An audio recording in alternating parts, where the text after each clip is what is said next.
Ladies and gentlemen. Uh-oh. It's time for the Early Bird Special. Bringing you the best stories from the world of sports and sports entertainment. Now, here are your hosts, Sparky and Burdick.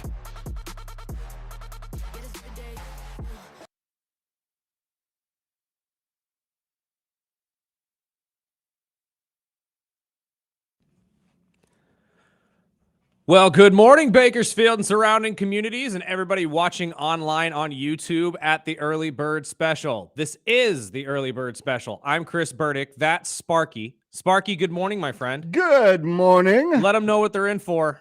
Oh, we got a jam-packed show for your hump day.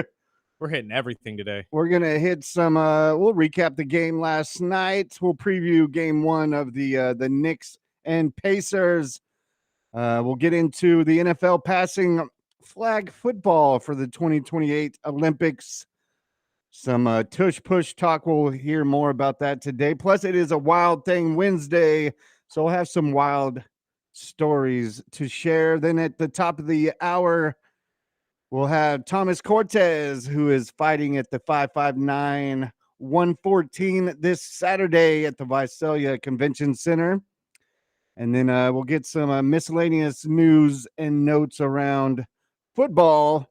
And then Snacks will be back joining us at 8:30, which I'm interested in hearing what he thought about last night's game going into tonight's game, which you can hear right here on ESPN Bakersfield, 12:30 a.m., 101.1 FM, with pregame beginning at 4:30.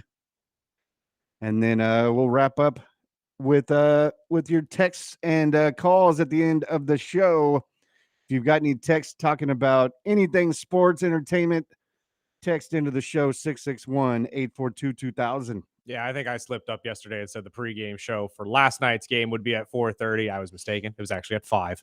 That's my fault. I was even tuning in saying, what happened? Where'd the game go? But no, I was a whole half hour off. I jumped in thinking the game started at 5. Yeah, no, that's what I was thinking just too. An hour tip-off. Yeah. I was like, okay. But it is what it is. You'll get some good basketball tonight and good hockey if you're into that. You got the Edmonton Oilers taking on the Dallas Stars later tonight. Go Oilers! And that's what we're riding with.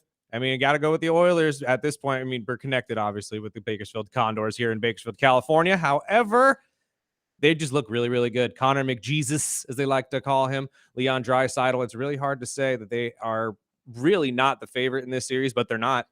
The Dallas Stars are still favored to win this entire series and make it to the final. I personally predict that it'll be an Edmonton, Florida final, as the Panthers ended up winning last night in game one, taking home ice advantage away from the Canes, which I know we had a texter yesterday say he believed that it was going to go the other way around. Looks like the Panthers came to play, and obviously it kind of goes to show, just like we say in basketball, when you have to sit there and wait for a team in the playoffs to come play you, it really matters because you're sitting there and getting rusty while they're still playing and staying hot. So 5-2 win. Absolutely. And at this point, I think the Panthers look like they're just going to skate right on through to the finals. I'm just saying. But let's stay in the world of basketball here real quick, because we had another game one yesterday. The Oklahoma City Thunder against the Minnesota Timberwolves, which honestly was a good game, in my opinion, up until about 5 minutes left in the third quarter. And we just took it away. Even with the Anthony Edwards injury scare in the first, which I'm not going to lie, when he was going back to the locker room, I was very concerned, thinking that we had something serious here. And just like the Steph Curry situation, we were going to see an entire series where a team would have to play without their star. And that luckily was not the case. And came back minutes later. Talking to the end of the first half, I mean, Randall was on fire. A stud. 5 for 6 from beyond the arc. I mean, he was the only one really scoring for Minnesota to keep them in the lead. They were up, I think, 48-44 at halftime. But then second half came around and they got outscored 70-40. 70-40. That's wild. You lost the game 114-88. It looked like OKC was just skating around and wasn't really playing any, team basketball when they put up 44 points or something like that in the first half. But they woke up, and I believe SGA I would say he was cold in the first half. Yeah. Oh yeah. But I mean, he took over, and I mean, with the help of the rest of his team. But yeah, 70 points. in the second half. I mean, that's just insane. As a team, that's insane. But I mean, yeah, SGA had a very poor first half. I think he went like 2 for 12. Second half, he went 8 for, I think it was 15 or something like that, 8 for 14. Turned the entire offense around, really ended with 31 and 9 assists. When you play like that, it's hard to say that this man's not going to win the MVP tonight. Yep, and they are going to announce that tonight. I know they put out like it was really going to be a race, but they put the top 3 finalists, which was SGA, Joker, and Giannis. I mean, who else would it be? But I mean, I don't know. I was listening to Brad Stevens during the halftime show yesterday, and he was saying, it's not even close. It's SGA, Oh, yeah. and for some reason, Denver fans took that as a shot at Joker. But no, I mean, again, not every year does your player deserve MVP. I'm sorry. Like, I know we keep saying that like people deserve MVP on certain years. Joel Embiid obviously got one that way. Joker is a fantastic basketball player, but at what point do we just kind of say this is the norm for him? Like, although that doesn't take you out of contention for the MVP, you had somebody have an extraordinary year, lead his team to 68 wins, the youngest team in the NBA. He's absolutely just made everybody who doubted them just look stupid, including myself. And to be honest with you, there's nobody this year that deserves it more than Shea Gilgeous-Alexander. There's nobody that deserves it more. So Denver fans, like, you could take a step aside here for a year. It's not that big of a deal. Your guy's going to be there again next year. My biggest, I shouldn't say concern, but my biggest thought when thinking about the MVP, especially the finals or the final 3, I should say, once again, no American-born basketball player in the final 3. SGA is Canadian-born, for those of you who don't know, and obviously Joker and Giannis are not born in America. This is pretty interesting because this is a long string now where we have seen American-born basketball players take a step back to the European leagues when, I don't know about you, but at least when I was growing up, it was unfathomable that a European-born basketball player would be taking the MVP, if not multiple years in a row. I mean, when I was growing up, they had very limited amount in the Fair. NBA. I mean, you guys had Tony Kukoc and Vlade Divac. Yeah, that was about the extent. There wasn't a lot to choose from. Or it's a bonus, I guess. I'm super glad that the NBA had opened up that door because I mean, we wouldn't be having these 3. But what I look at is with the Olympics, it always makes it more competitive. When I was growing up, it was like the dream team, the Barcelona team, where we would beat everybody by 30, 40 points. And it just makes it better, entertaining when it comes to Olympic basketball, or even, I know, the All-Star game when they play the international players. But I mean, I haven't watched a lot of OKC games over this season just because, one, they're not really on prime time a lot. No, they will be next year though, for sure. Yeah, but just going through what Denver went through for the last month or so, I didn't think it was going to be close. I was surprised that Giannis was 3 because there was a lot of other players that came to mind. But yeah, I would think it's a lock in. I know Snacks last week when we talked to him, because they had pushed it back, the announcement they were actually going to do it Friday, but that went into Game 7 of Denver and OKC. So they pushed it off because obviously they didn't want to give it to somebody and, them win or lose Game 7 and make it look like they moved it because of it.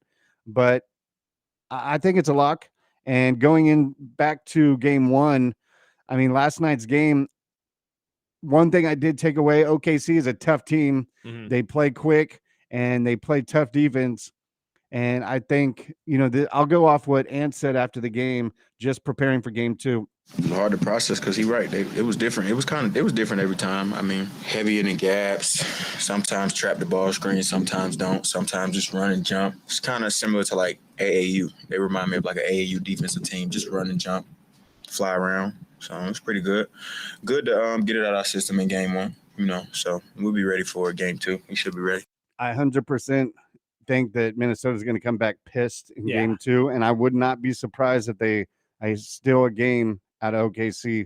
Well, again, I think both of these teams will steal a game from each other's homestead here in the first 4. This is going to be a very, very even series. Again, Anthony Edwards going down with the injury early, then coming back was a great sign as well because it just shows that he's not going to just fold over for any kind of thing. Hopefully, the ankle doesn't bother him throughout the series, but it's going to be interesting what happens on Thursday. I'm sorry, no, Friday. No, yeah, Thursday. It'll be It's tomorrow. Thursday, yeah. Because if Minnesota is able to come out with the same offensive intensity they had in the first half, or at least first half and 10 minutes of the third quarter, you have a really good chance of beating this team. You really do. And like I said, the matchups that you have with them are actually pretty even as well.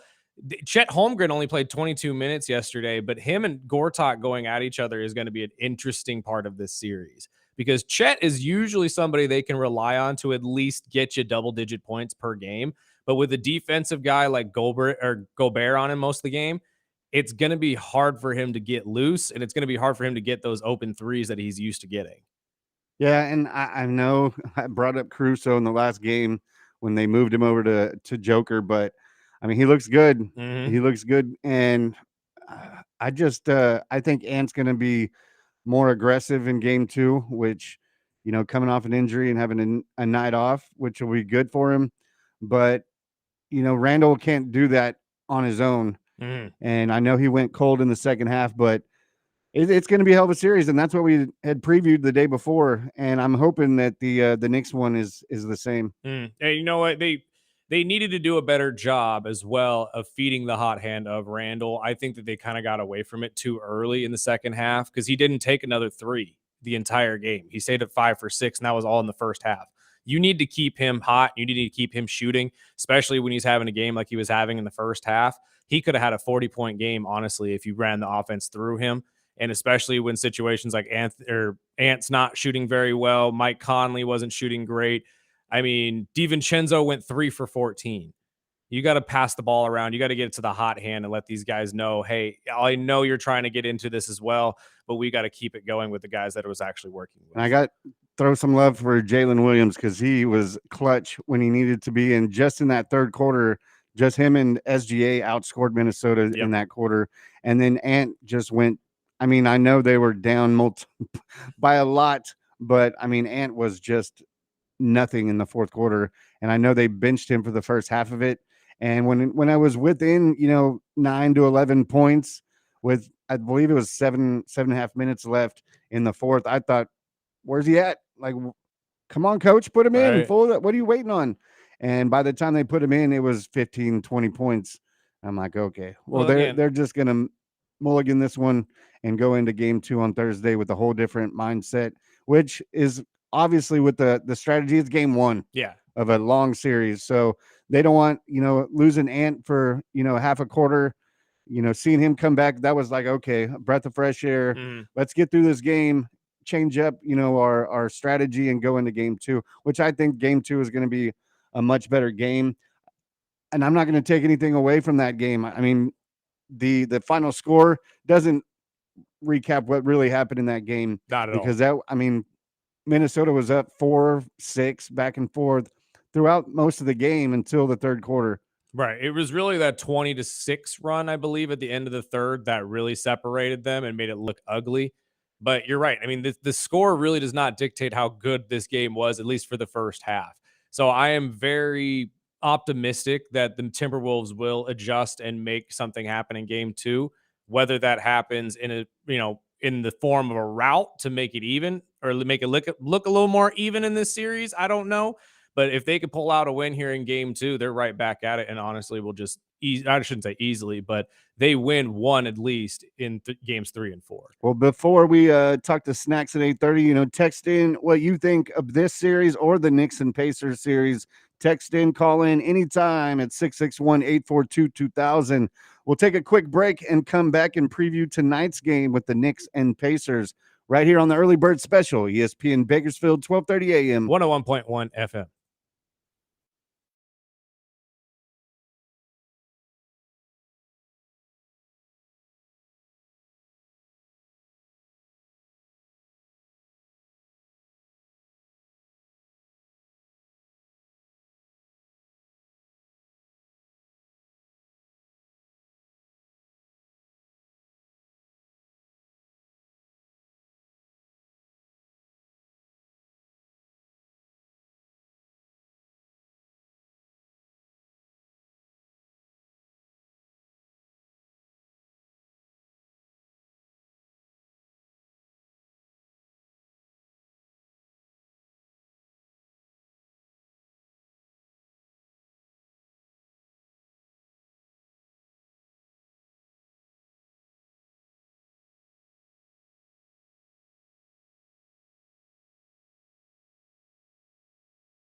Welcome back.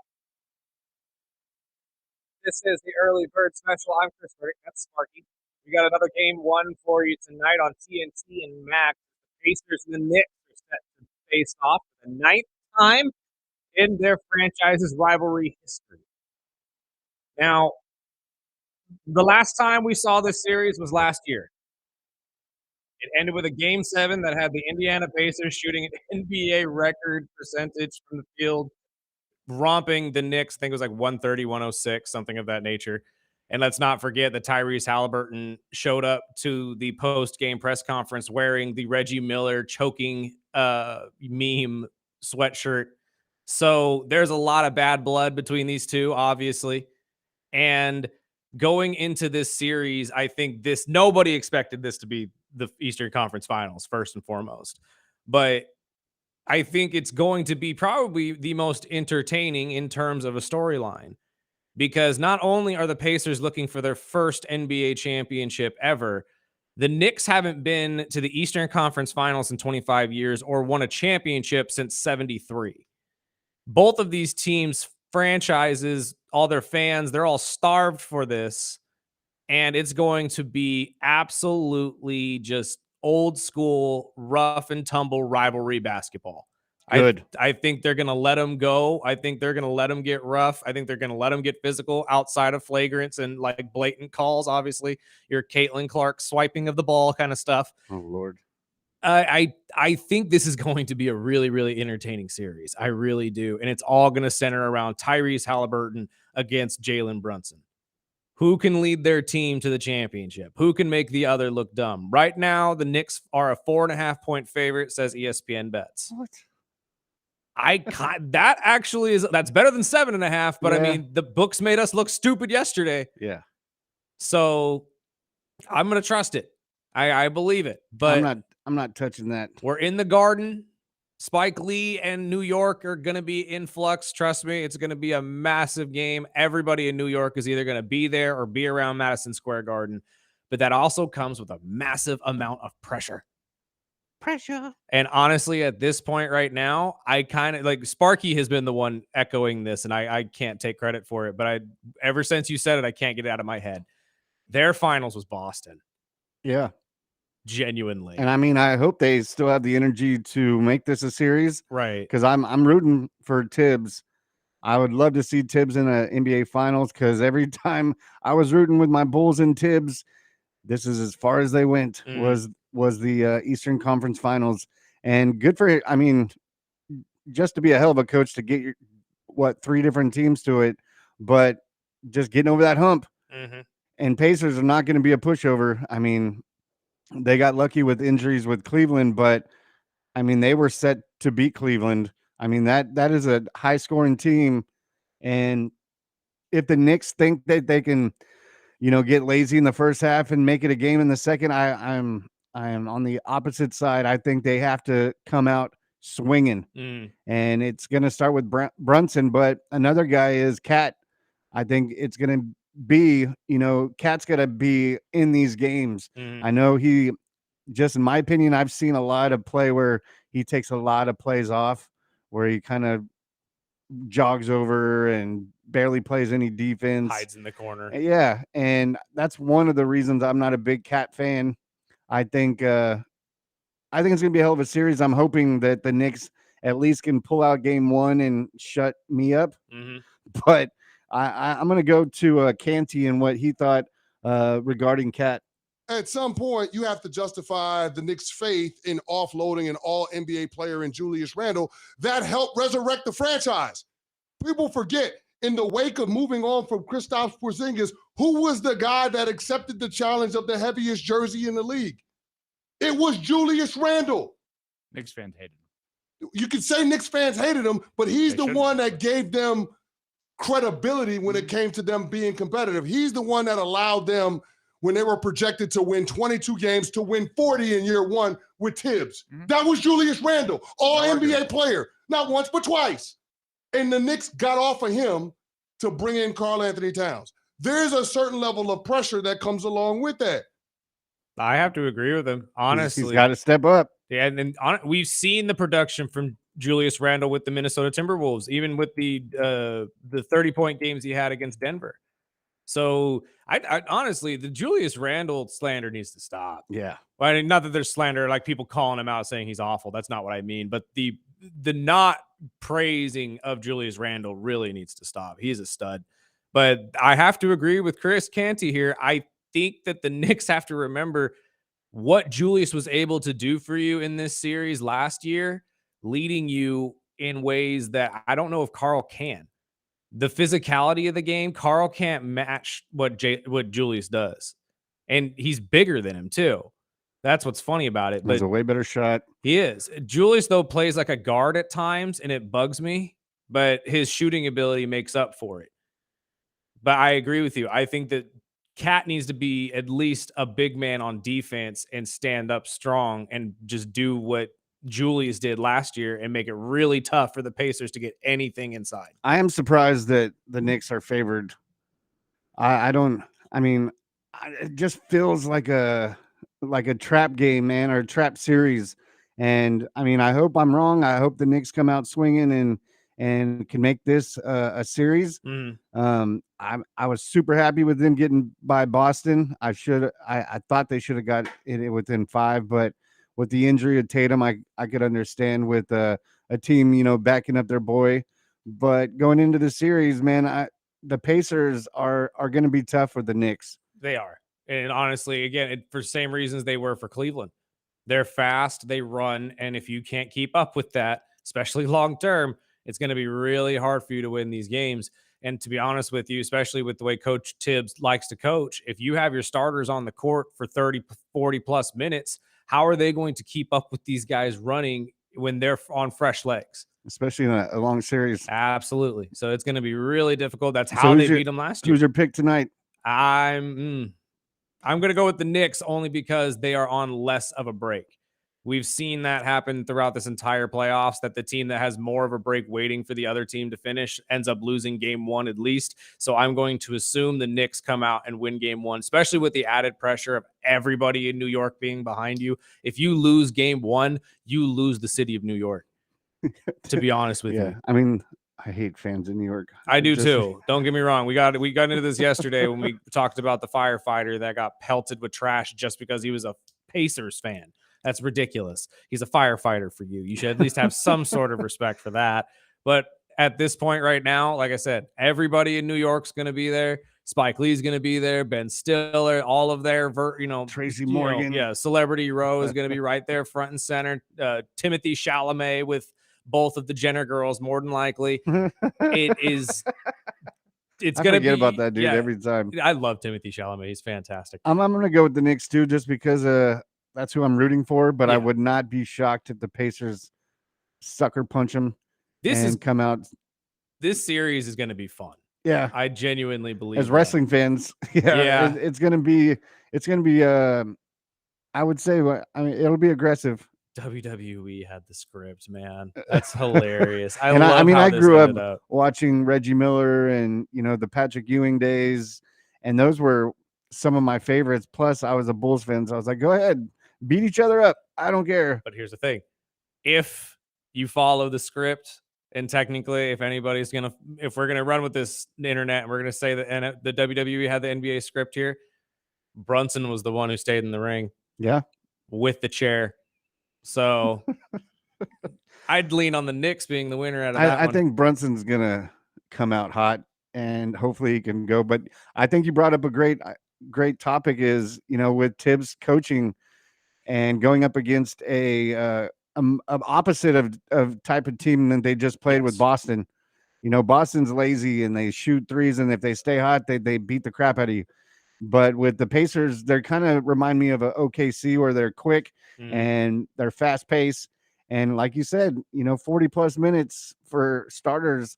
I mean, we're looking at least 4 games. If it's a sweep, that's a lot of running back and forth. It really is. And of course, when you just played 6 games with a tough team like Boston, they're going to have to, I love Tibbs. So I think he'll have the strategy to pull it off. So I'm going to go with the Knicks. But I would be surprised if the line doesn't change after game 1. Mm-hmm. and I wouldn't say it'll be a multiple, a double digit win for either team. Honestly, I think the game plan for the Knicks coming into this game has to be two things. One, defensively, finish your stands. Get your rebounds. Don't let them get offensive rebounds and get second opportunities that are close. I know it's simple basketball, but it's really hard to do sometimes. And if you can defensively just pull off defensive stands and actually get your rebounds, you'll be able to control the game. Offensively, finish your shots. Josh Hart is a great player to have in this series because Josh Hart, every single game, you'll see him soaring in from the 3-point line to get an offensive rebound for your team, which is great to see. But if you play the Pacers and you miss shots, especially multiple in a row, they are running. They are fast break paced. They are gone. And if you allow them to do that, they will rack up 20 points in a matter of minutes, and they will run you out of your own gym. And if it wasn't a Wednesday, I would tell you to take shots every time you see Cat just walking up the court. And when you have players like that, it's not going to work out for you. I know you have defensive guys like Robinson who usually tag in for him every so often, but you need Cat to be the dual threat guy that he was honestly drafted to be when he came to Minnesota. Well, we'll talk more basketball when we bring in snacks at 8:30, but we'll take a break. We'll talk about the NFL passing the Olympic flag football rule right here on the Early Bird Special, ESPN Bakersfield, 12:30 a.m. 101.1 FM.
Welcome back.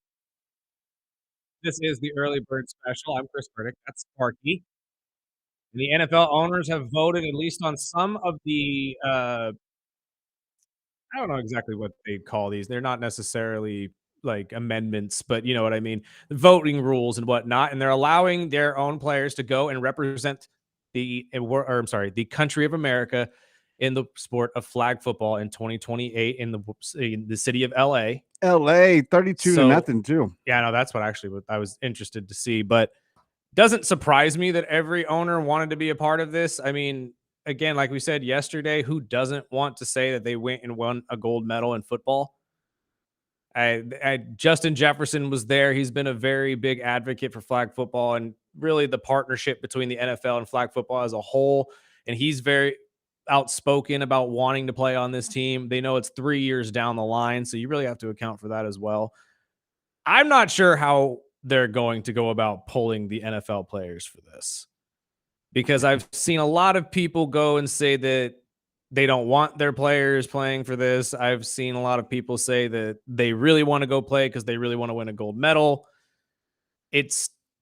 I think it's going to be a voluntary system, to be honest with you. I think it's going to have to start that way. I believe it's going to still go down the line of one player per team for America's team, and then international players are allowed to go as well. But I believe it's one per team if there are multiple from the same country on the same team. Yeah, and part of the rules or the framework is that the league will purchase insurance policies to protect players that get injured. And international players can represent their home countries. The limit is one player per team, and players under NFL contract can participate in tryouts.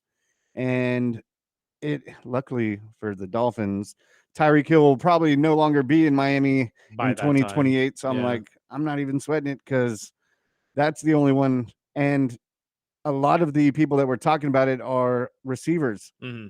And I know you did some homework and found out that it's 5-on-5 with no linemen. So I was like, well, damn. From what I understand, yeah, I don't know if that is the preliminaries to kind of get on the team, if it's going to be 5-on-5, no linemen, but that is essentially how they play it and how they run it. Doesn't surprise me either, but that also really shuts down a lot of the international players, because a lot of the international players that I know are linemen. Are big boys, yeah. So it's going to be interesting how that goes. Maybe they'll still let them play in like a tight end kind of a way, because obviously since it's flag football, it's not necessarily tackle. There's not a lot of contact.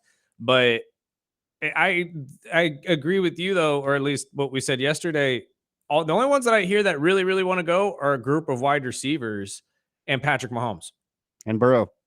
Yeah. Burrow, I feel like, is more likely to go than Patrick. And I say that because we got to think that this is 3-4 years down the line. And let's see where Patrick's at in his career at that point before we start saying that Patrick Mahomes is going to lead America to a gold medal. And honestly, like we said yesterday as well, we may not even need any of them, because there are professional flag football leagues where former collegiate tackle football players and come to play. And honestly, America's number one at it. We've won the championship 5 years in a row in the men's side, 3 years in a row on the women's side. I have a list of other countries here that are going to be contenders at least, but do we really need the NFL to represent us that much? What I thought would be cool, which I haven't read anything about it, but if they can mingle, maybe not Pro Bowls, but all-stars in those flag football leagues, and mingle college football players and not just NFL players, because I mean it's going to be like kind of how they brought in basketball, the first few Olympics, how the NBA would just kill everybody.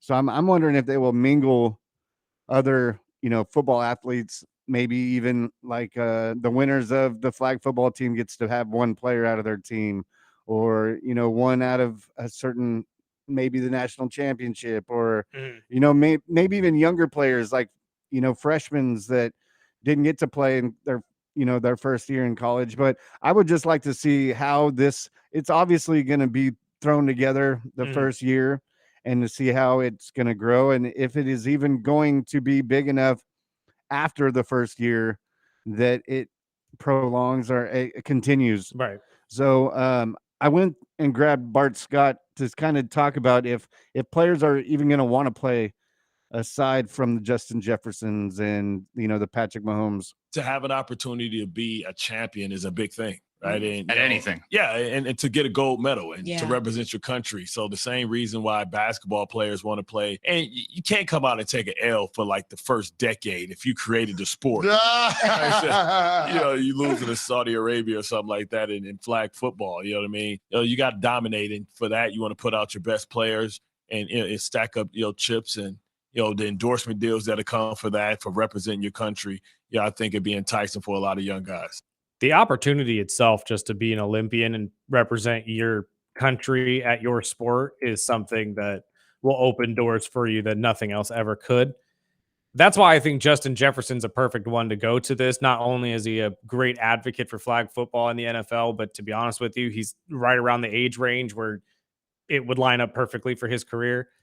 I don't know who else you want to send. I really don't. Like, you don't need everybody from the NFL. You know what I mean? Like, we don't need Like Justin, Tyreek, Jamar. Exactly. We don't need the whole Pro Bowl team to get voted into this. But, I mean, you throw Joe Burrow in there, Justin Jefferson, maybe George Kittle, somebody like that, like 3-4 years down the line, that it's not going to be really detrimental to their career if they go and do this. I think it'd be okay. Honestly, I think Caleb Williams would be a really good one to throw out for this as well. Like somebody like that. I just don't think you need the entire, like you said, Pro Bowl team of the NFL to be voted into the flag football team. I know the NFL came out this morning and said they still need to negotiate specifics with the NFLPA and the Olympic officials. But going back to Justin Jefferson, I mean, he's the main one that wants to play. Just think about the chances of playing in the Olympics and getting a gold medal is a dream. Just reverting back to being a kid and watching the track and field meets, watching basketball win the gold medal. So that's something that as a kid I always wanted to be a part of, but football wasn't globally. So now that we're expanding the game and we're going more globally, it's pretty cool. And you think that sets up? I know the Roger Goodell has been pushing the international, more international games. I think they're up to 14, and next season they're pushing for 18 international games. So one a week, pretty much. And he's pushing it. I mean, he's been pushing for an international team. And I remember growing up watching the World Football League, which was just a dumpster fire. And it was more of a development league that didn't pan out. So I'm just wondering, I mean, can they use this, maybe I'll go back to the Saudi Arabia, say they have a badass receiver that no one's heard of. Does that open up, the window of players to transfer over and, go into the rookie tryouts? Yeah, I could see that. I mean, I don't know. I'm not crazy about the international team in general. Just the idea of it doesn't make a lot of, well, it makes sense, but it doesn't line up the way you would want it to. Jet lag is going to be a big problem. Honestly, just getting people to and from, let's say you make your team in London. You set a team up in London, maybe move Jacksonville out there. The travel time and the differences in travel mileage between that team alone and everybody else is going to be a vast difference. Like, I don't like the idea of setting up an international team, at least like maybe in London or wherever else, Mexico City, something like that, maybe in Toronto, like the NBA does. It's a little more doable, but I don't know about going international in the sense of expanding that far.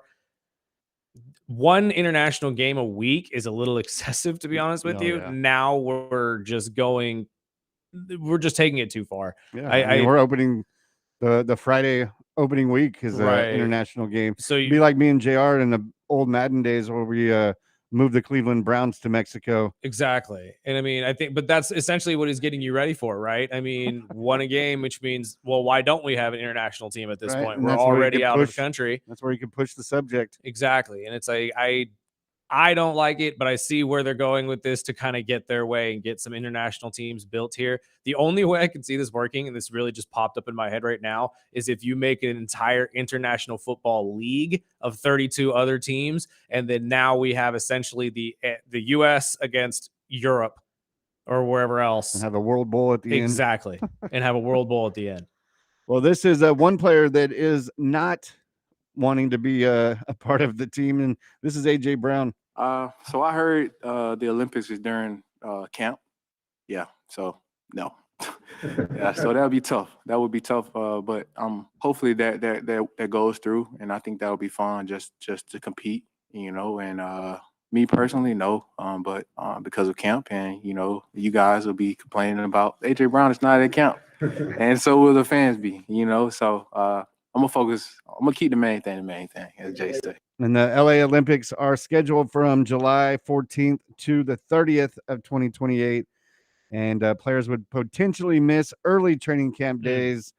But I mean, it's part of it's a part of the whole thing. Yeah, it's something they're gonna have to work out with the NFLPA. Honestly, too, if you're a longtime player on a team that's had a coach for a while, it's not going to hurt you to miss the first first week or two of camp.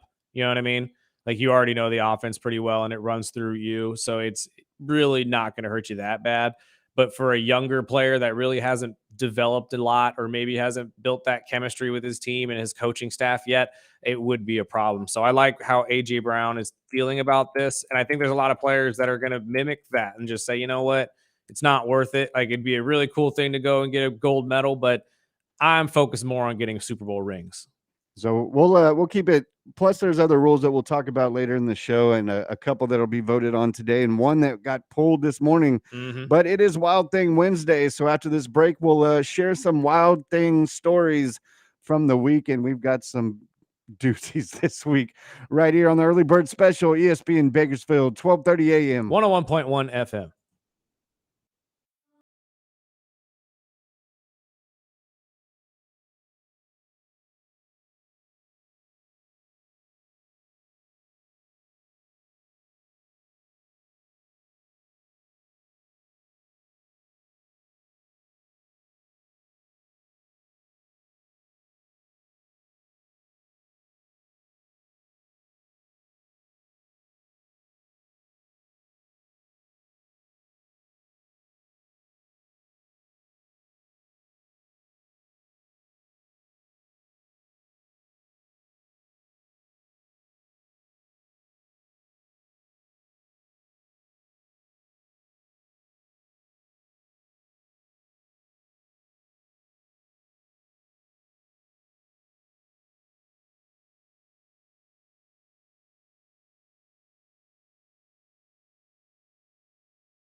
It is a Wild Thing Wednesday here on the Early Bird Special. And as usual, if you can beat us at any time, if you have a wilder story than any of the stories that we're about to tell you right here, right now, text them in 661-842-2000, and we'll hook you up with a T-shirt. Maybe. We got a couple. I don't think you're going to beat us, though. I don't think so. I think there's a couple good ones here. I don't know. This is a pretty good week for wild stories. And honestly, and you can't use the same ones we're using, obviously. But if you have any wilder sports story that you can send us and prove that it was written, we could hook you up with some EBS swag. But yes, Sparky, go ahead and start it out, my friend. Well, we'll start with the first one with Bill Belichick. Is doing his media tour, and the more he talks, the less I like him. But this one is a trippy one. He said he spent $5,000 worth of milk to keep the peace between Tom Brady and Antonio Brown. So how the story goes, Tom had Antonio Brown staying at his house when he went with the Brady, and oh my gosh. So Antonio ordered this special milk for Tom Brady that cost around $5,000. To make a long story short, it got mixed up and ended up in the mailroom for a bit too long, and the milk went bad.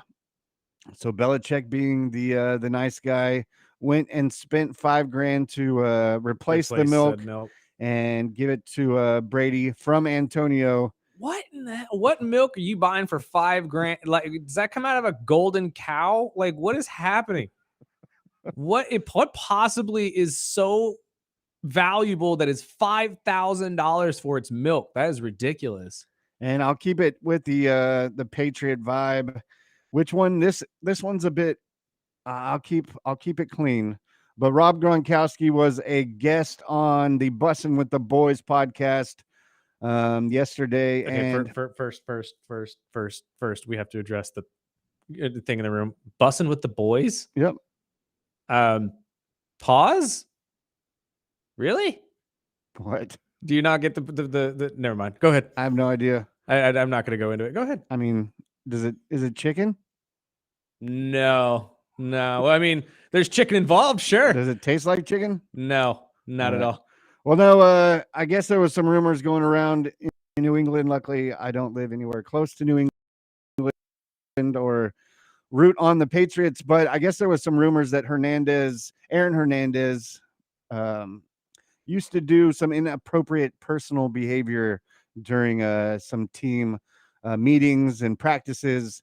And Gronk comes out and says, I can say that I might have seen something like that. Ooh. But, in those days they were young, and he said he didn't mind things like that, and found such behaviors like this epic, which wasn't the word that we would have picked. But he said he was a wild man, and he kind of encouraged it. Well, that's so gross. it kind of went on over and over with the future years in New England. Well, they left that out of the biopic. Yeah. Thank God. That's absolutely gross. My story of the week is more of a fun one.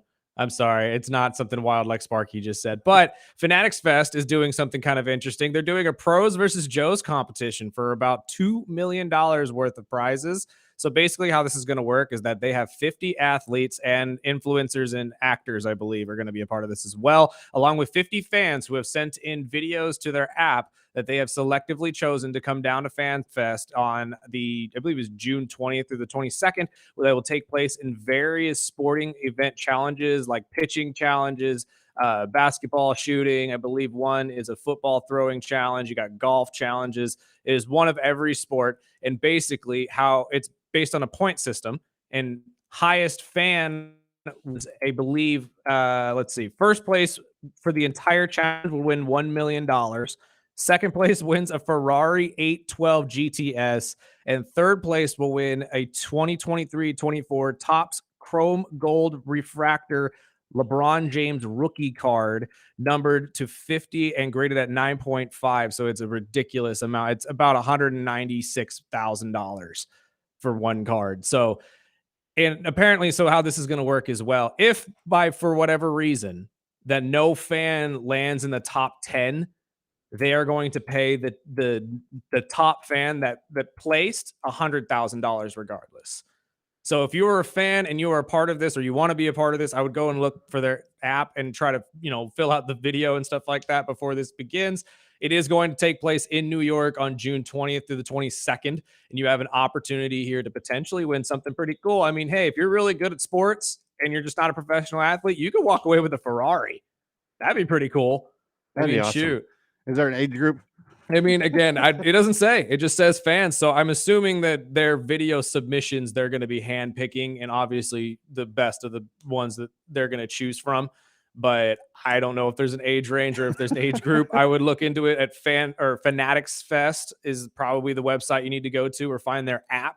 And there's going to be something of that nature that you can That's the fill same out. one I've been saving up for the wrestling. Just a handful of athletes that have already confirmed to be part of this: Tom Brady, Jaden Daniels, CJ Stroud, Micah Parsons, Kevin Durant, James Harden, Draymond Green, Russell Wilson, Rob Gronkowski, as we just said. A-Rod will be in it. Odell, Tyreek, Jordan Childs, KSI is going to be part of this. Cody Rhodes, Seth Rollins, Rhea, and Liv Morgan are set to make appearances. I'm in. So you got a whole bunch of really cool athletes that you could potentially be competing against and meeting at the same time, plus competing for over about $1 million to $2 million worth of prizes. So if you're into that kind of thing, I would go and see if you can still get into that. Well, I'm sure next they're month. using that money because Fanatics is offering a VIP offering for $15,000, allowing fans to catch passes from Patrick Mahomes.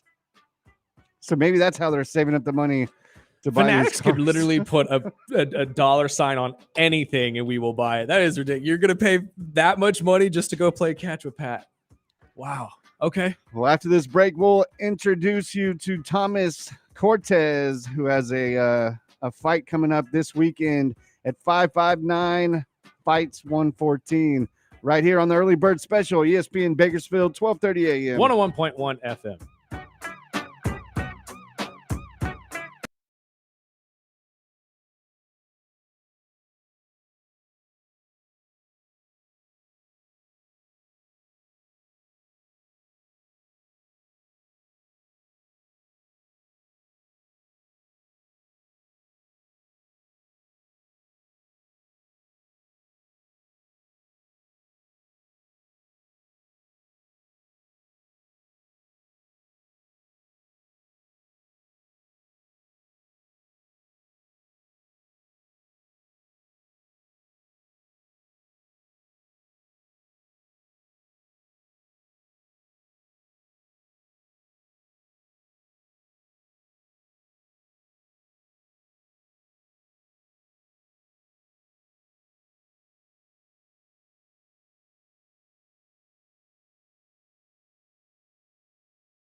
Welcome back to the Early Bird Special, Hour 2.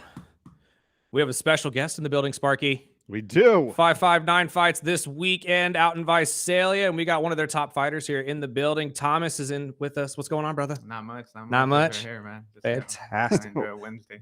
We'll say the toppest. Toppest. I'm looking forward to it. We're gonna actually go out to a 559 fights for the first time. So before we get into anything, what can we expect at 559 fights 114? Oh man, I think it's gonna be a good environment to be around. Yeah. Definitely recommend going to a show up there. It's definitely worth the drive. It's definitely worth just the experience in itself. Just watching all the fights, man. Watching fights in person is, I think, a different experience than watching them on TV. And you know Bakersfield, they enjoy fights. Well, I mean, we just had a slew of them at a country concert over the weekend. So good old boys. So much that the guy had to stop the concert and say how crazy we were, and everybody cheered. Everybody, I saw the video of that. That was wild. He was like, "There's been multiple fights, and all I hear is people say, yeah!" And I'm like, "Really? Like, are we Letterkenny? What's happening?" Well, you can get your tickets now.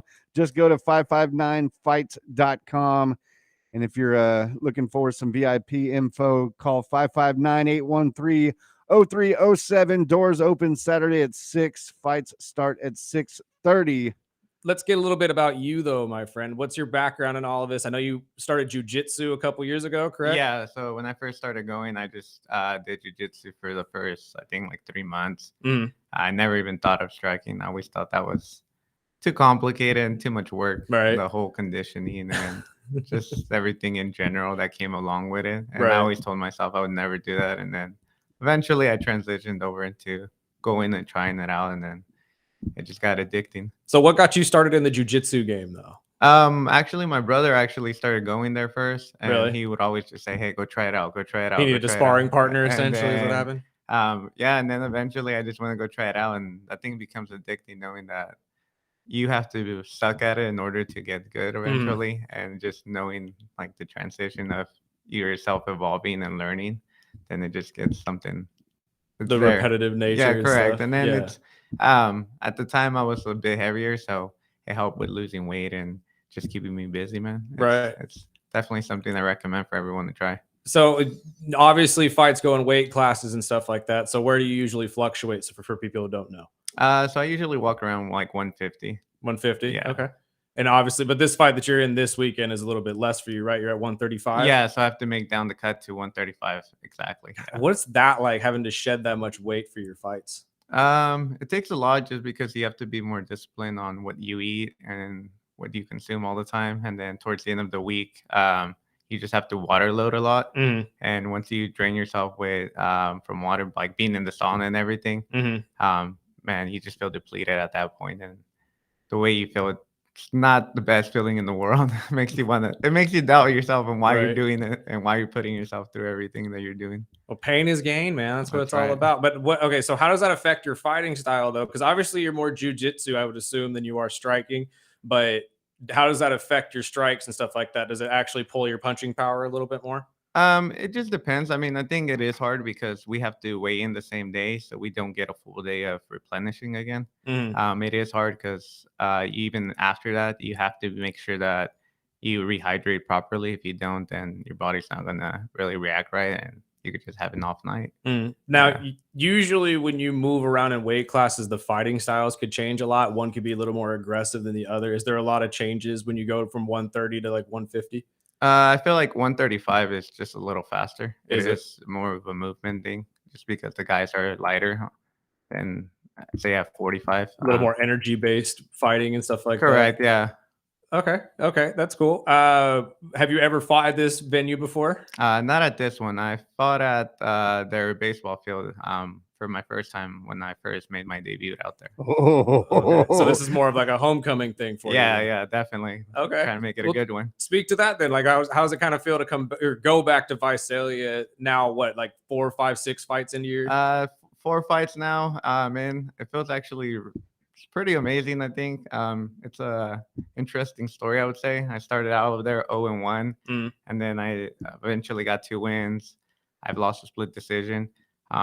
It's just crazy thinking about how everything has worked out in order for me to get a title fight out there. I never saw myself in that situation. I never even saw myself doing 5 fights now. In the process, I thought I was just going to be one and done, but then it just becomes addicting after you win, man. It just starts getting addicting.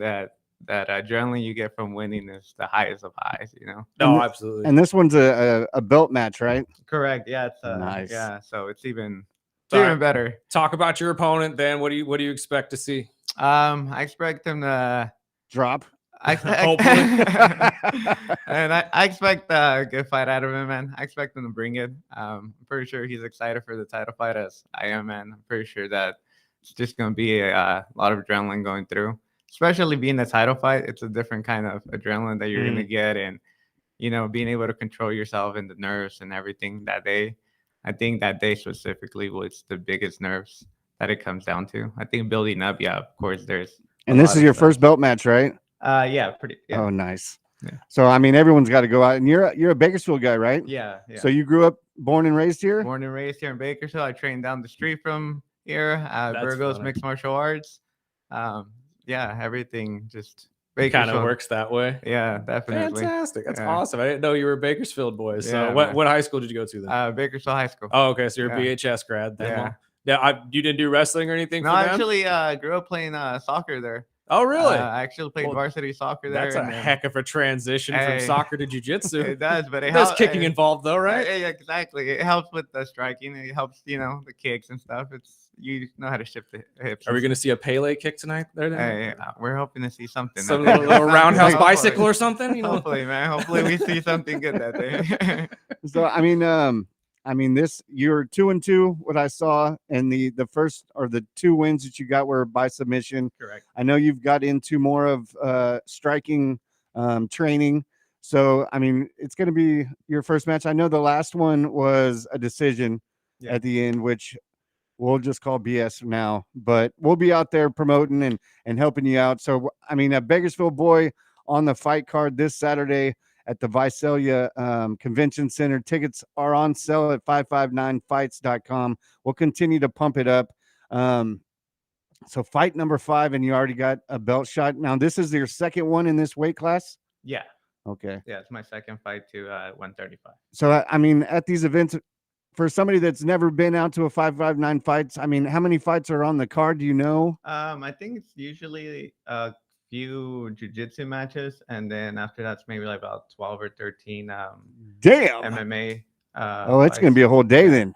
But the actual rounds are only 2 minutes for the regular ones, so they actually fly by. I mean, if you think about it, it's not that much. They actually get them rolling out 6 to 10 minutes at the longest, probably. Correct. Right? Yeah, and then the title fights are 3-minute rounds. Oh, okay. Yeah. No, that makes a lot of sense. I mean, it's pretty traditional in the UFC area to be around that size. So it's interesting to me how many you guys have, though. I mean, 13 is a good amount of fighters. Yeah, it seems like a lot. I feel like it goes by really smoothly over there. Right.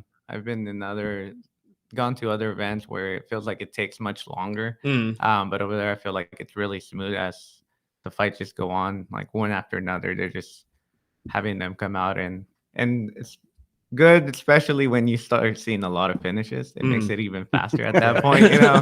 So I mean, pumped up. It's entertaining, you know, just watching people get knocked out. Yeah, everybody wants to see a knockout or a tap out, obviously. Yeah, of course, but, I mean, so you've talked about it a couple times. Before we let you go, I have to ask, because you've said that after your first win, it gets addicting. So what did your first win feel like? Like, go tell everybody what actually happened, and then what like you felt like after that win. So I think we went into the second round. I ended up being on top, and then it was a scramble, and somehow he ended up on top. I was able to lock in a triangle from the bottom guard. Nice. And then he tapped out, and I feel like there was animosity at that point. We didn't like each other. Right. And I feel like just winning felt unreal at the same time. Validating a little bit. But at the same time, it felt like short because I worked so hard that camp, and I felt like I didn't even get to test myself out, really. So I felt like it was so much left for me to show at that point. And it just felt like I needed to do it again in order to see where I kept on evolving every single time that I've had a break between fights. Okay. But So it's more of like I want to go out and prove myself kind of a feeling than a like adrenaline rush is what you'd say. correct. Yeah. Yeah. Okay. Yeah. I mean, you're bound to lose. You're bound to win, man. You gotta be okay with the consequences of the Shake worst it thing off. happening and the Exactly. best thing happening to you. You just have to hope that you're on the good highlight instead of the bad highlight, right? Exactly. You're not the one to sleep. Correct. Well, besides when I was doing prep, ahead of this interview, I saw not only do you do the MMA fights, but you also take place in some jiu-jitsu tournaments. Oh yeah. So whenever I'm not getting ready for a fight, I try to go do jujitsu tournaments. You probably ran into a couple of my family members then, to be honest with you. Maybe, man, it's a big scene out That there. is. It's pretty big. Yeah, it's pretty. It's definitely a good experience to have. Gets you going with just the grappling itself and conditioning itself, doing multiple matches out there. Mhm. So I mean, I think it's hand in hand with just the whole MMA, the whole experience. It helps you learn how to calm your nerves as well. Do you have a go-to hold that you like to get, you like to run most of the time, like maybe the triangle or something like that? No, honestly, I just try to always focus on kind of learning and involving new ones. I feel like at the tournaments is the perfect time to test yourself out with random things that you might not try in a fight because it's more risky in a fight than at a tournament. I mean, you're gonna lose the tournament, you lose the tournament, you're gonna get tapped out, you're gonna tap out. It's not Right. It's not like you're gonna be one and done all the time. So I feel like there I just go and kind of try the things I always try in class or I want to try. That's the thing, to try against someone I've never met, I've never known their style. That's to where in class people know our styles and I was they going know to say, how to stop a is lot. there? I mean, how long have you had to know who you're going to fight and be able to have that time to train up against this fighter this weekend? So as soon as I found out, which was maybe, I think we got like 8 weeks in advance. So as soon as they offer you the fight, they send you the opponent, and then from there you either say You do your or homework. nay, and then you pretty much do your homework. But I mean, I don't think there's really much to think about when they say it's a title fight. You just kind of, hey, I gotta take it. I mean, I gotta beat this guy in order. I'll probably end up, if I win, I end up fighting someone else similar to him or anyone like that. Right. You can't really have an option at that point. Well, besides that, my final question, which fighters have really been your influence? I know your brothers helped out a lot. I mean, is there any fighters that we would know that you kind of influenced and watch tape and you learn from? Yeah, actually, besides my coach, of course, with him always helping me out. As far as like professional fighters that are more, I guess, well known, I would say one I like Jose Aldo. Just because his kicks, I like his kicks. Even Justin Gaethje's kicks are really good. I like Frankie Edgar just because he was smaller and I feel like ahead of his time in a way, and he didn't really cut weight. He didn't belong in the weight class he was in, but yeah, he would go and beat these bigger guys that were supposed to beat him and stuff like that. So Dominic Cruz, one of my favorite fighters. I would say his style in general, how he made his own style. He was always sticking to his own game, and he knew what he was good at. And even though it didn't really look like he knew what he was doing, he always knows what he's doing. But yeah, some of the few. Well, we're pumped, dude. I mean, you got your title fight this Saturday.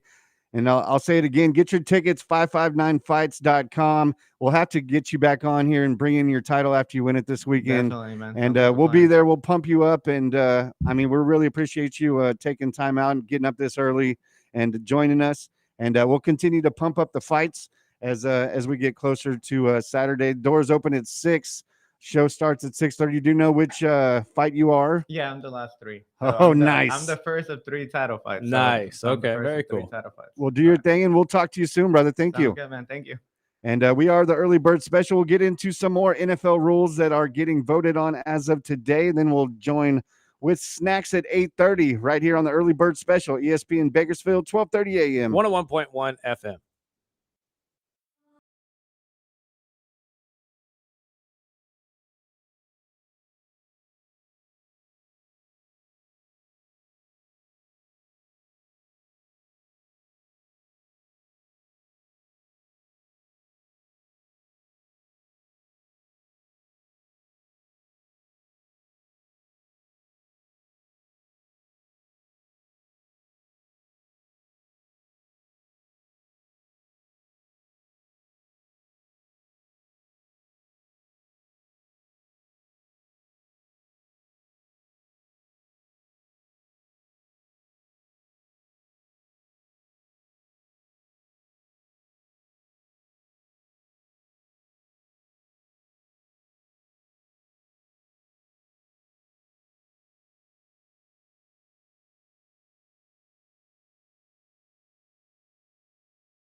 played this one the other day. I'm down, Ralph. No, I'm not judging. I love the No, I song. actually played the wrestling one. Oh, that's Say all kinds of things. they I really get it. do. No, they really And do. before they start mumbling. Not today is not the same, man. I miss it. I miss it. But again, that just makes me sound old, so I'm gonna leave it at that. Welcome to the club. Yeah. Well, The the, early bird special. I mean, hey, the NFL owners have recently passed a rule change that will allow teams to declare an onside kick at any point in the game if if they are trailing. That's a big one. well, yeah, because you If can't do they're it when trailing. look, Well, man. Dolphins used to do it.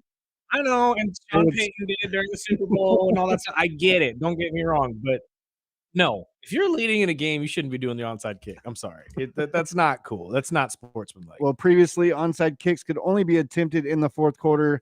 The new rule change the kickoff spot from the 35 to the 34, a whole yard.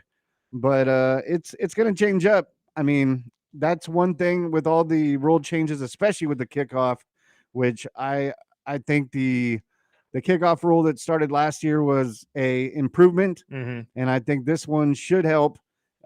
Teams cannot just line up all their players on one side. They can only have 3 players in this safety kickoff zone. So I mean, I think it's a positive addition. I think with all the changes with kickoffs, that's one that they kind of just left out last year. Right. And when there was some serious games, Bills and Chiefs, that onside would have at least gave some chances to teams like Buffalo. But I think I think it'll be a good thing. I think it will be too. Honestly, any improvements to the kickoff is a good thing at this point because it's them fighting to keep it. And that's the biggest fear, I think, is getting rid of the kickoff in general. I hate that idea. I mean, I hate getting rid of special teams. It's part of football. You don't need to get rid of the kickoff. You don't need to get rid of punt team. It just needs to be tweaked. And honestly, I agree with you. I think that the tweaks that they made last year are great. And I think it's going to work. We're going to get about 70% return rate. And honestly, I think that's a good amount. I think sometimes you should take a touchback. Don't get me wrong.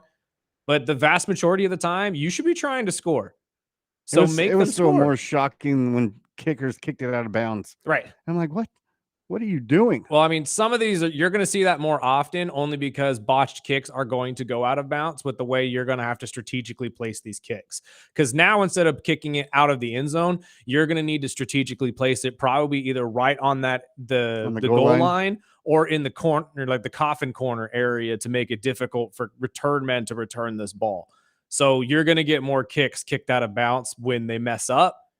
But I agree with you. When it came down to, well, I'd rather just kick it out of bounds. That's ridiculous. Yes. So I don't think that's going to be the case anymore. And the other rule, I mean, I will say the Lions withdrew their proposal to reseed the NFL playoffs, which is weird. Just before the meeting started this morning.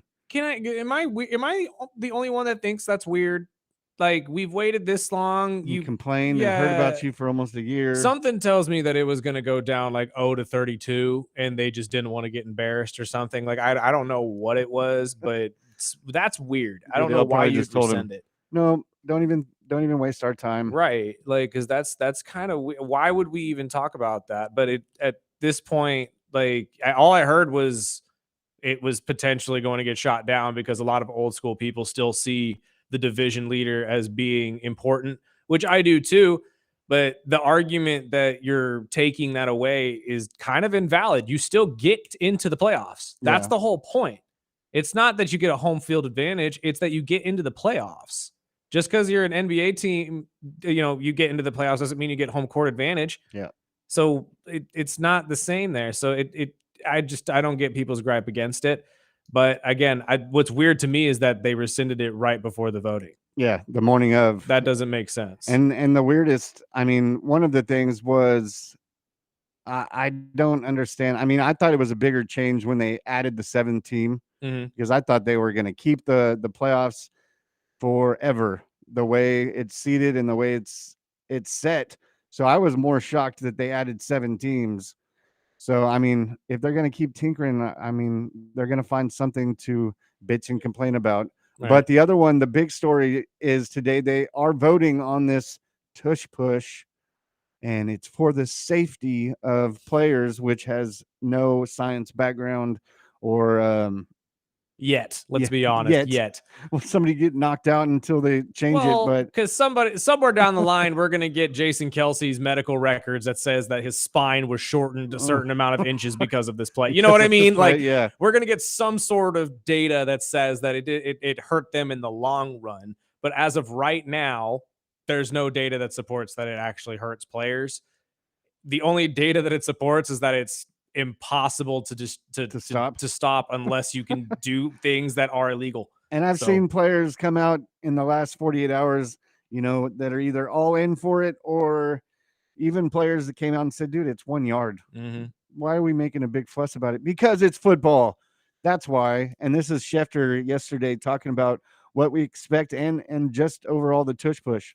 The game itself is dangerous. Every team can do it. But I think that the league feels like it's acting proactively to get rid of the tush push before anybody gets hurt on that play. And I know the Eagles have been lobbying teams, and they've been doing this for weeks and months to try to keep the rule.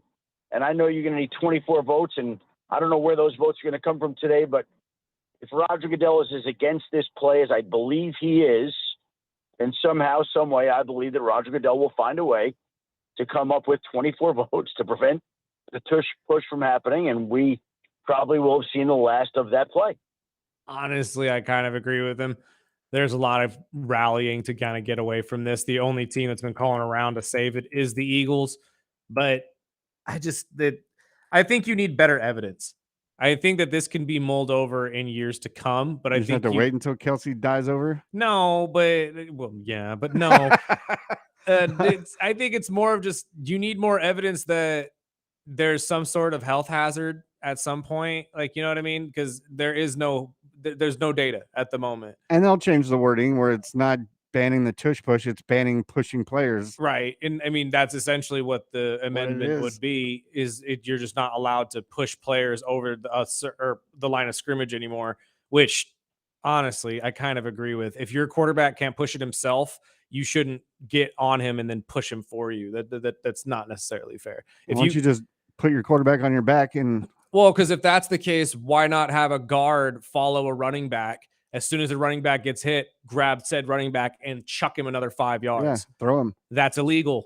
That is illegal in the NFL. We realize that, but that's kind of the point we're making here is there's not much of a difference between the two. Well, I pulled this because David Dennis had a different spin on what he wants out of this vote. I am with limiting the tush push, not necessarily eliminating it altogether. I'm for a situation where you can limit it to maybe it's only 4th down, maybe it's only when it's 1 yard, maybe 2 or 3 tush pushes a game or something like that. I don't want to see it every single time you're in 3rd and 1, 2nd or 1, like something like that where it feels like a foregone conclusion. I want something that causes a little bit of a challenge. So 1 tush push a half if you need to, or only at 4th down, only if you're 1 yard or short, like something that feels like it's not something that you just, because when you line up for a tush push, it's the reason they changed the extra point, right? Because when you guys were kicking extra points, it was exactly like, right. There's no point in this. Same thing here is that when they line up for the tush push, for the most part, I don't have to watch the play.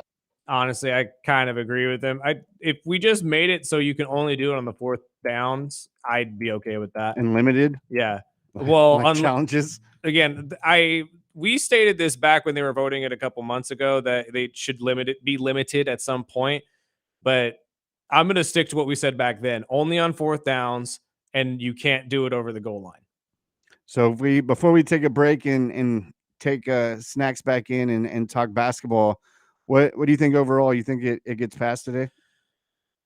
A big piece of me thinks that this thing gets banned. Yeah, I don't want to see it banned, to be honest with you. I'm not the stickler that thinks that this play isn't a football play, so it shouldn't be a thing. I'm on the side of I think we should allow it be a thing, but I think that the defense should be allowed to do whatever they need to do to stop you too. Yeah. Ergo, Luvu jumping over the top of your lineman is fair if it's a tush push play, 100%, because that's the only way I could think of to stop them without sacrificing a player, and that's not what you want. So I think that this is most likely going to get banned only because they have no way of really limiting it. But at the same time, they're just going to use the safety of everything and the fact that it's not a football play as the reason to actually get rid of it. Well, follow us on all of our social media, Facebook, Instagram, TikTok. Just look up the Early Bird Special, and we'll keep you posted throughout the day on how this vote goes. But we'll take this break. We'll bring in Snacks because I want to hear what he thought of Game 1 of the Western Conference Finals and preview tonight's Eastern Conference Finals if he thinks it's going to be the Knicks or the Pacers. Right here on the Early Bird Special, ESPN Bakersfield, 12:30 a.m. 101.1 FM. And video streaming on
disregard what we just said. The NFL just reported that the push has not been banned.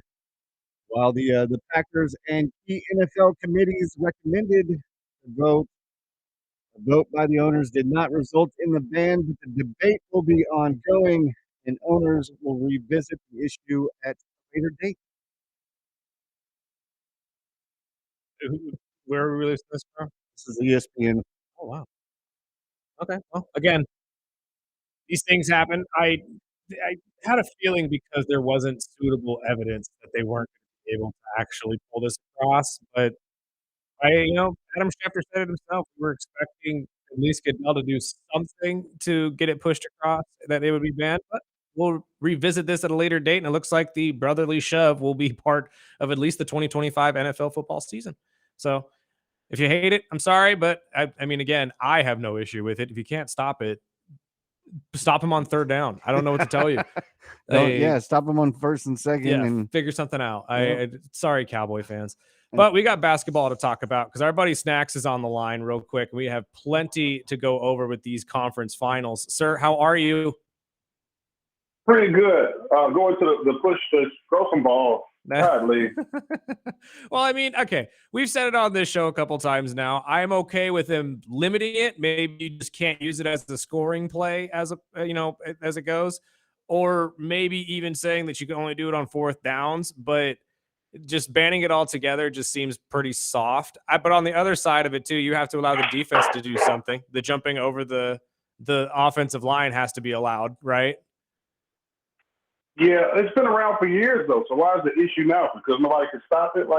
Well, it's this style of QB sneak though that's the problem, not necessarily the QB sneak as a whole. You know what I mean? It's the fact that the running backs run up behind him and push him over the line rather than him trying to run over himself. Yeah, I mean, pre-2005, it was illegal to push a player.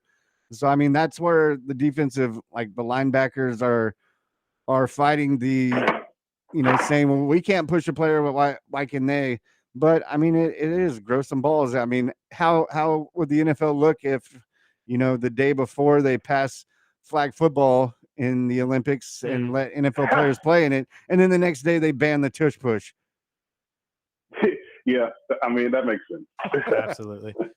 Let's talk about last night's game real quick, though, as the Thunder absolutely ran them out of the building in the second half. Were you surprised by this? No, not at all.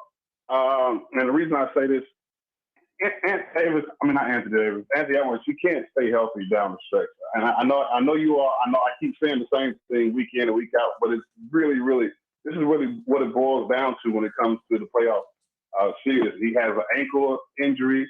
I think OKC is just really deep in their lineup, man. They can put anybody on the floor to guard anybody. I didn't realize how good they were defensively. So actually, I'm hopefully this is not the question, but I got them in the finals. You got the Thunder. This series. The Thunder in the finals? Yeah. Okay. I mean, I'm personally leaning more towards the Timberwolves, but that's because I want more of the Karl Anthony Towns versus his old team and Julius Randle against his old team storyline. But that's just me. I know a lot of people are definitely leaning more towards the Thunder, but do you believe that maybe we see a bounce back in game 2 from Minnesota? Oh, absolutely. I'm not going to say this is a sweep. I think this series goes to at least 4. But again, I can't see the Timberwolves, pulling the whole thing out as a whole. Mm-hmm. How do you feel about tonight's game between the Pacers and the Knicks? Oh, this is the one I'm waiting for. This is the one we are waiting for. To me, this is the NBA Finals because I was sitting here. I knew we was going to have this conversation. I was sitting. The NBA probably wants the Timberwolves and the Knicks in this for viewership. But man, this was going to be a barn burn. I think this one probably will go to 7 if the Knicks can stay healthy.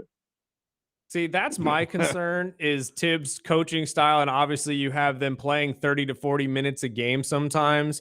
Do you think that's going to be sustainable against a team like the Pacers who just run? No, this is what scares me about them. And this is what happened to them if you remember, the last time they played each other in the playoffs, all the Knicks went down. And so nobody was left. And so this is why the Pacers were able to move on the last time they played each other. So if everybody stays healthy, I believe the Knicks will run away with this one. I'll say in 5. But if not, I don't see the Knicks going the way, because the Pacers, they're not a skimpy team, man. They can ball. They really can ball. I mean, they were in the same situation last year in the Eastern Conference Finals after beating the Knicks. So you'd have to assume that they have at least a good chance, as the team is pretty much the same as last year, plus a handful of other pieces that have come back. But looking at the Knicks this year and just how they looked against Boston, do you think they've made that level up necessary to kind of make it to the finals? I do, because I see a different type of will and want within the Knicks. Like they really, really are going to get it. The Villanova Knicks is what I call them. They just have a different will and want about them compared to last year and the previous years. Adding Towns was a big help to them as well. I still think he shoots way too many threes. He needs to get his big butt below the free throw line, but what do I know about basketball? I mean, I'm rooting for the Knicks. Go ahead. I'm rooting for the Knicks to pull it off, but I mean, we've talked about it like we did last week. I think they were built to beat Boston, and how the city blew up after they beat Boston. It almost felt like they popped the champagne a bit early. I'm hoping I'm wrong. As a big Tibbs fan, I know if they don't get in and out of this series 5 or 6, if it's a long series, it's going to hurt New York more than anything. And the Pacers make me nervous with these matchups, and it might just be me, because I've been hearing Burdick talk about Tibbs, overplaying these starters for a while.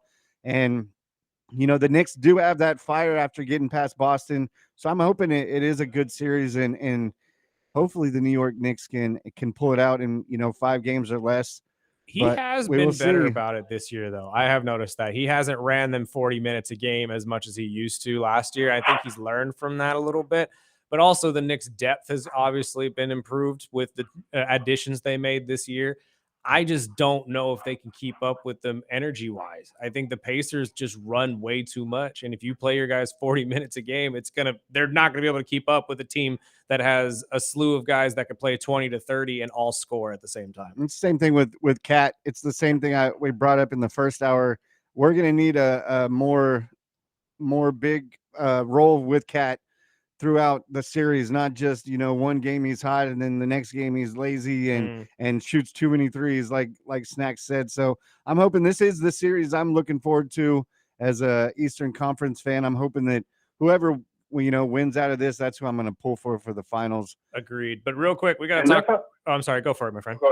And that's how real quick. That's how the Knicks can slow the game down, is putting Cat down the post and making them, battle down the post instead of 3-3-3, get the ball off the rim and go. So that's all I was going to say on that. I honestly have been saying that for weeks. They need to flow the offense through Cat down low and just make it a presence. Just make him what he used to be with his early days with the Timberwolves before he was shooting all these threes and acting like a guard. Yeah. But it honestly, it's a move that I think Tibbs can make him do, but it's just going to be rough to see unless it's going to be rough to see against a team like the Pacers, who thrive on people who just miss baskets. So we'll have to see how it goes. But real quick, some self-indulgent questions, obviously, because you just came back from an NBA referee clinic, correct?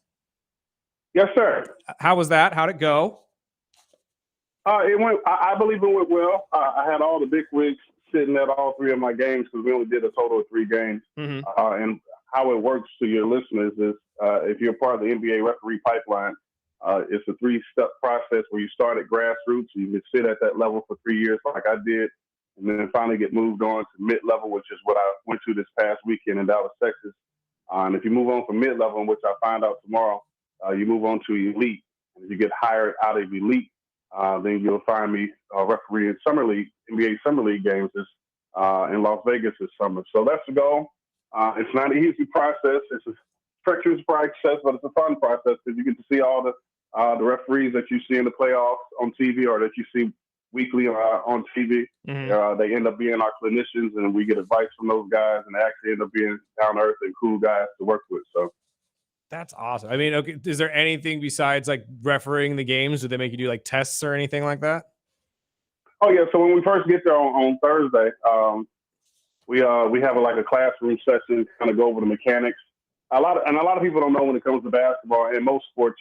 There's like 3 different rule books that you have to read and go through. So there's a rule book, there's a mechanics book, Well, for basketball, there's a rule book, mechanics book, and a case book. And the case book is basically gives you different scenarios of what could happen in the game and how you would adjudicate the rules. That's why those guys are so good when they go to the replay to verbatimly give those rules back over there because they know it from the back of the back of the hand. So, so you go through all those things. You have a quiz. They'll quiz you to see if you've been in the rule book to see what you know what you're talking about.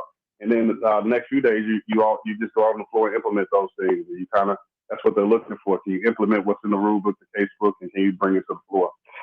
Fantastic. I'm hoping the best for you, my friend. You said you find out tomorrow if you move up. Yeah, find out tomorrow via email. If you don't get email, you know that you're to move on. So you got to stay at this level until next year, and then try it all over again. So I'm praying I can move on. I want to get it over with. I'm about to push 40, so we got to figure this out. You got it. You got it. But we really appreciate you taking the time out to join us, and hopefully by next week we'll be able to talk some NBA Finals. Yes, sir. Let's do it, man. I love it. All right, brother. Thank you for your time. We appreciate it. Always. Talk to you soon. We got to take a break ourselves and pay some bills. You're listening to the Early Bird Special right here on 101.1 FM, 1230 AM, ESPN Bakersfield. And don't forget, go watch us on YouTube as well at the Early Bird Special. We are live every single day from 7 to 9 a.m. And you can also follow us on Instagram, TikTok, Facebook, and YouTube as well. We'll be right back.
Welcome back to the Early Bird Special. Love this Crazy Town song. Crazy Town song? Oh yeah, Linkin Park. My bad. I get it mixed up. But no, we had a couple messages sent in. Yeah, let's hear it from the text As messages. we promised, we will go over this text. The first one says, Dodger fan at the real Duze on Instagram bet his beard that the Dodgers would win last night and end the winless streak at 4. I can't grow a beard, but Vertic over here. I would never bet my beard on anything. Ever. Don't even try it. Well, it looks like he won. So the Dodgers snapped their losing streak last night in 10. I think they were actually at 5. I'm pretty sure they were actually at a 5-game losing streak at the time. But they've looked rough. I'm not gonna lie. I think they're making the necessary adjustments to make a good run. But right now, it's just gonna be the growing pains. You just have to take a little bit. Yeah, they've won in 10 innings against the Diamondbacks, who are not like an easy team to beat. So they're no slouches. And our next message says the tush push will not get banned. That was obviously a couple minutes before. Which I am now reading. The vote was 22-10. They were 2 votes. They were 2 votes down. And honestly, this is where I kind of wish that we would get like the released names of who voted yes and no. I just want to know. And not to slander anybody. I'm just curious for myself, which teams are on the side of keeping it and which ones aren't. Because I think McAfee brought up a really good point when they were talking about this months ago. In front of cameras, I think a lot of people will say a lot of things, but behind closed doors, they'll do a lot of different things. Well, in front of cameras, I think a lot of these teams are saying they hate this play, it's not a football play. But then behind closed doors, when you really sit them in front of everybody and say, okay, who's going to vote this down? There are more people that are actually okay with this play than there are that are against this play. So at the end of the day, I think that's what this vote really shows, especially if it came down to 22-10. You were 2 votes off, although you will most likely get this vote again next year, and they will continue. But they're going to continue until it gets banned. And they'll adjust and just make adjustments to the amendment, and hopefully it gets passed that next year for the people who want it to be passed. But as of right now, you're going to have to deal with it for the 2025 season. Yep. And the last one says, hello, big fans of yours over here at New Generation Graphics. We were super excited to be blessed to print your shirts. We tune in every morning. So a big shout out. My love with the New Generation crew over there. Appreciate it. Goes deep. They've helped us out over at Moneywise and even TJ out at his farm. And we do have some more shirts getting printed, some purple ones, some blue ones, and the generic are red ones. So hopefully we'll have some new shirts to get out before football season that you can sport at your fantasy draft this year. But going over back to the NFL, did you see this story with Genty? Yeah, how he broke the bank to get his number 2? Again, I get it, I do. But rookies coming in, I feel like you just gotta let it go sometimes. Just if it's already taken, go find a different number. Yeah, make it yours. God, I don't I get it, but just let it go sometimes. I don't know, but that's just me. Well, the report says he paid a substantial amount of money to Daniel Carlson, who wore number 2 last season. Right. And he said he reportedly paid enough to buy a house or at least a nice car, with some of the money going to charity. And the Genty said number 2 is a family member, and he's proud to keep it in the family. At least it's going to charity. That's a good thing. I like that. I mean, honestly, because I knew he wasn't going to keep the money. Carlson probably, he don't need the money. So it had to go somewhere. It's a good sign of faith that way. At least the amount, though. That's kind of weird that they wouldn't say. But I guess, behind closed doors kind of thing. Yeah, the public donations. His wife would probably bitch slap him if he found out. But, I mean, it's a rookie deal and is a first rounder, so he's getting paid. Absolutely. But keeping it with Genty, I also read the Chip Kelly, offensive coordinator over with the Raiders, was unhappy with Ashton Genty's stance that he does pre-snap. I kind of did. I mean, they called him the Michael Myers stance. Yeah, he just stands up. He doesn't. There's no bend in the knee. I've never looked into this. No, I've said this watching him for a while, and it worked at Boise because I mean it's college, so it's really not that big of a deal how you stand as long as you get off the ball fast enough. But no, like if you really watched him play in college, he really would just stand straight up, hands on the knees. It's Michael Myers. It's just he's looking around that way, and he's a big dude. So that's kind of why they need him to get lower because in the NFL you can't run straight up. You can't. You're gonna get hit right in the gut, and it's gonna hurt. So I think that they're just preparing him for that. And this isn't something that's new as well. I mean, players come into teams all the time and they make adjustments to their game or whatever the heck they did in college. Because a lot of these organizations and teams in college don't teach exactly what these pro teams teach. So it's better for them to be able to bring in somebody who has at least somewhat similar styles, and then they can make adjustments to it rather than somebody who has nothing to do with what they used to do. He said he's done the same stance since high school, and he'll do whatever he needs to do to up his game. And honestly, I think this is just going to make it a little bit better for him. So hopefully it'll be fixed by the season start, but I don't think it's that big of a deal. And the NASCAR Hall of Fame class of 2026 was announced yesterday. NASCAR, which will include Kurt Busch, Harry Gant, and Ray Hendrick. The best people who can make left turns in the world. Don't talk no smash. I'm working on getting Harvick next week. So. I know. I'm not. Again, this is more Sparky's area than mine. I am not much of a racing fan, to be honest. Because I'm an old white guy. Is that no? No one said that. You said that. I love NASCAR. never said that. But no, we're pushing to get Harvick next week as he's actually going to be racing his son out at the Speedway here in town next Saturday. That is really cool. So we'll have some more info coming up next week.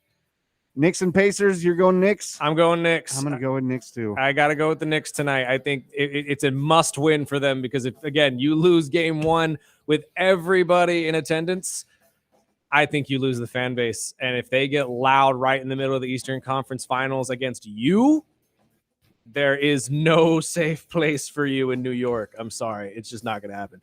But that's all we got for you today. Join us back here tomorrow, 7 to 9 a.m. We got plenty more to talk about. We'll recap what happens tonight in the NBA. But until then, we got to get out of the way for the great Rich Eisen. This is the Early Bird Special on 101.1 FM, 1230 a.m. ESPN Bakersfield. Go follow us on socials. Sparky, let's get out of here.